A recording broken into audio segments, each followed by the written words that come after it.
Здравствуйте, уважаемые пользователи интернета. В интернете я нарвался на интересную заметку специалиста по психологии Елены Юрьевны Войновой о взаимосвязях спортсменов, их родителей и тренера. Имеет смысл почитать ее и поразмыслить. Статья называется «Тренер тоже человек». Мне не раз уже приходилось читать о спортсменах, взаимоотношениях их с родителем, как их постичь и помочь им. Настоящую заметку решено было посвятить любимым наставникам. Приходится контактировать с различными тренерами из разнообразных видов спорта. Есть обстоятельства, которые могут повторяться, и они достойны того, чтобы проявить к ним интерес. В данной публикации будет говориться про отдельные из них. Вполне вероятно, что настоящая заметка, несомненно, сможет помочь спортсменам и их родителям получше осознать собственного наставника, а тренеру своевременно оказать себе первую помощь. Тренеры в основном в былые времена сами были спортсменами, которые превозмогали невзгоды, пересиливали усталость и боль, укрепляли свою силу воли, дабы добиваться высот в мире спорта. И зачастую, собственно, этого они и ждут от своих учеников. По этой причине они частенько строги, бескомпромиссны, критичны, жестки во взаимоотношениях со своими спортсменами. Со слов самих тренеров, ранее никто не церемонился. Требуется, значит необходимо выполнять.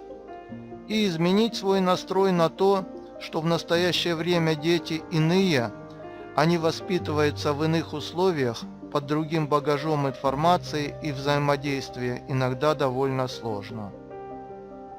Да и в высших учебных заведениях при обучении тренеров слишком мало уделяют внимания психологии влияния, детской, организационной, возрастной психологии и тому подобное. В связи с этим тренеры зачастую доходят до чего-либо за счет личного опыта, зачастую заново изобретая велосипед. В начале своей профессиональной преподавательской деятельности, как правило, тренеры преисполнены воодушевлением, у них множество задумок, идей. Они готовы применять для воспитания своих учеников собственный опыт и знания. Они видят в большей части своих питомцев будущих чемпионов и готовы прикладывать, не жалея свое время и силы в любого из них.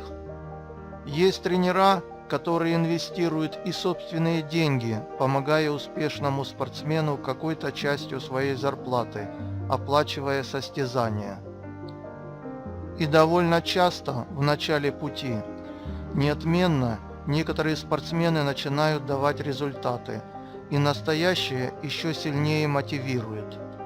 Однако, случается и не так. Со временем тренер начинает испытывать недостаток сил, внутренних резервов. В то же самое время могут появляться финансовые трудности, проблемы в семье, либо после многократных стрессов затруднения со здоровьем. Все чаще доводится выслушивать нарекания от руководства и родителей, в случае, если спортсмен по различным обстоятельствам перестает давать результат. А наиболее мучительное – это неблагодарность самого спортсмена. И в этот момент происходит профессиональное психологическое выгорание, этакая обесточенность, когда отсутствуют силы и желания. Имеет большое значение своевременно совершить перезагрузку на первоначальных признаках выгорания. Таким образом, вы избежите целого ряда негативных последствий, как для работы, так и для себя. Дело в том, что наставник переживает выступление любого своего спортсмена. Когда наставник следит за выступлением своего ученика, он испытывает те же чувства: боль, злость, опустошенность, страх, досаду и тому подобное. Мышцы тела наставника повторяют все то же самое, что выполняет в этот момент его спортсмен. Устают, напрягаются, наносят удар, либо совершают прыжок и тому подобное. Наставник тоже является человеком, и как бы преподаватель не стремился соблюдать нейтралитет, всего нелегко добиться. Существует термин «зеркальные нейроны».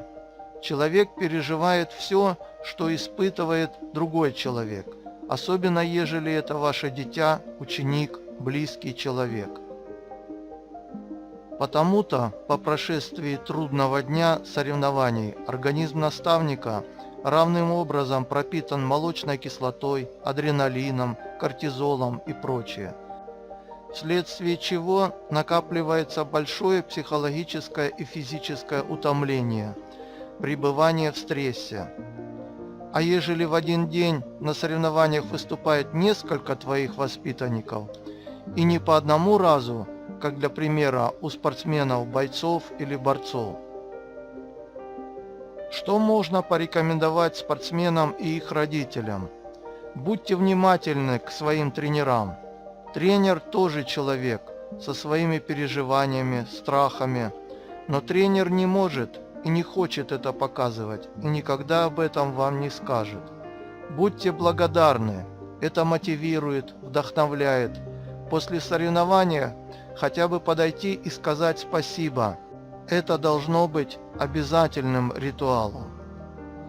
Всегда помните, только действуя в одной упряжке, тренер, спортсмен, родитель, иногда психолог, можно прийти к уверенным победам. Если каждый будет тянуть в свою сторону, а еще и вредить, результатов не будет.